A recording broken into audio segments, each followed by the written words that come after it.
Open your Bibles. Matthew chapter 24.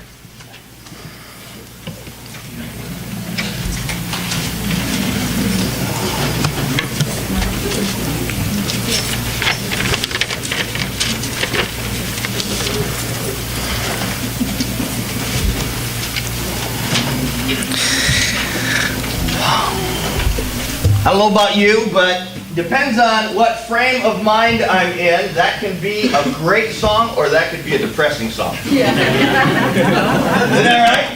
Yeah. We'll work till Jesus comes. You're like, oh,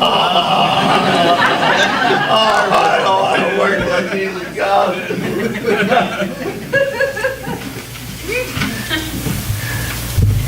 So it really does depend on the frame of mind. And that's kind of what we're dealing with today. Come on, Dave. We're talking about Jesus preparing us to have that frame of mind for the rest of our lives. And we don't naturally have that, do we? No.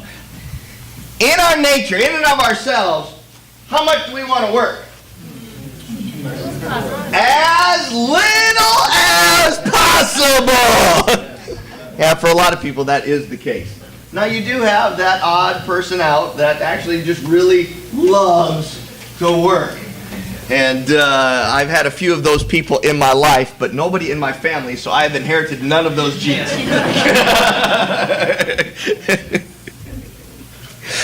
And we're going to read here in Matthew chapter 24 about that particular issue. And we'll get there in a second, but we're going to start in verse 1. We're going to start in verse 1. The Bible says, Jesus left the temple, and when he was walking away, when his disciples came up to him and called his attention to some buildings. Now, this is actually something I can relate with. Why? A couple reasons. One, his disciples primarily were country boys. And that's the truth. And now they're in the big city. This is Jerusalem. This is not Rome, but it is Jerusalem. You know, it's like going to Boston, not New York, right? Yeah.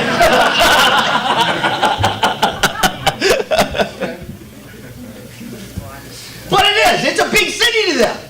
And like them, I have actually a fascination for architecture. It is, I don't know, for whatever reason, I love architecture. I love looking at buildings and structures. And I could literally walk around New York all day like this and not see a person. Why? Because I'm just interested in looking at the buildings. I would remember sitting in San Francisco just staring at the Golden Gate Bridge and just being in awe of, oh my gosh, look at that. And I would look at all the contours and all the lines and wonder how it was built and why they did this and why they did that. I remember the very first time I crossed over the Hoover Dam. Yeah. We walked over the Hoover Dam and I just went over to the side and I looked down and I just... And you think and you ponder how much concrete is in this thing. And it's so far down and I get vertigo and I'm just like, oh my gosh. And it really is an awe. I loved walking around London. Because we're not talking about buildings that were built within 100 years. We're talking about buildings that have been built over hundreds of years. And you just sit there and you see the change in architecture and you're looking at the buildings and it's, for me, it's awe-inspiring. As I'm sure it must have been for them. Because at that time, Jerusalem was 700 plus years old. And they're probably walking around, and this is the city that's lifted up. For years and years and years, this is all they're thinking about is this city and the temple and the buildings, and wow, it's such an amazing thing. And I remember, I put a little perspective on it. In Los Angeles, Sarah and I bought a house. And, I mean, it wasn't anything spectacular. It was about 1,800 square foot, so it was, kind of a standard home. But it was built in 1928. This is the after World War I, kind of soapboxes in the suburbs. so to speak. And it's not too far from the ocean, but I could literally throw rocks at the planes at LAX, okay? So, I mean, it was right there. And but when you get into the house, you know these old homes built in the 20s and such, they didn't have insulation. They had plaster walls, so they had the slat construction on the walls. At this point in time, the house didn't sit level anymore. It was sitting all off kilter, and you could tell by different things, and it just it bugged me, it frustrated me, because it wasn't what I wanted. It wasn't built to my expectations. And I remember one day sitting down and speaking with some friends of ours, David and Marilla, and Marilla said, "Well, when was your house built?" And I said, "Well, my house was built in 1928. This is old. 1928. This is like grandparents' type of home." And she looked at me, and she got this really puzzled, funny look on her face. She's from Italy. She's from Rome. And she says, "My house in Rome was built 750 years ago." Yeah, exactly. That's what I did. I went, I hope my house is around in 750 years. Her house was built 750 years ago. It puts perspective on things, doesn't it? And when you walk around a city like that and you see all of these things that are old, and I'm not talking, 100 years. I'm talking ancient, old. You stand in awe. I remember walking through the Tower of London, and it's so cool. Because you can think and you can dream and you can envision. There were knights here with horses and swords, and like they would stick people. They didn't send missiles to kill people. They actually would, And some of these outfits, man, they were just huge. And you saw the armaments, and you saw the different things, and you saw the prisons, and you just felt a sense of awe of what was going on. Well, look at the response. Jesus says, "Do you see all these things?" he asked.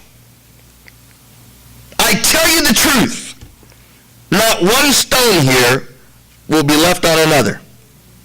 Every one will be thrown down." Not quite the response that they were looking for. These guys are in awe of human history. And Jesus is going, "What do you have to be in awe of?" He says, "I know human history, and I'm not that impressed." And he actually goes back to almost like a Tower of Babel moment. Because we as people can have such faith in ourselves, and we can have such faith in what we can do and what we can accomplish, that it's hard for us to believe that none of that matters. It really is. It's hard for us to believe that none of that matters. Especially when we're looking at our own lives. Like, you don't realize how hard I've worked to get to where I am. And a lot of you, man, like all those years I spent in college, or all those years I've spent working, and all that time I spent doing this and doing that. And you're telling me that none of that matters? Yep. That's what God tries to tell us. And all these accomplishments, all of these things that we think are important, they're not important. Jesus looks around and says, "Hey, you know what? You guys like that, huh? I'm going to tell you that not even one stone will be left on top of another stone in the future." Walk around New York and think that for a little while. Not one of these buildings will still stay standing. Not one. The mountains will be laid low, the oceans will be emptied, all of that. And yet with us in ourselves, we have a hard time believing that those things don't mean something. That doesn't matter. That look at that skyscraper. I remember standing on top in the observation deck of the World Trade Center, thinking, wow. Took all of a morning to take that apart.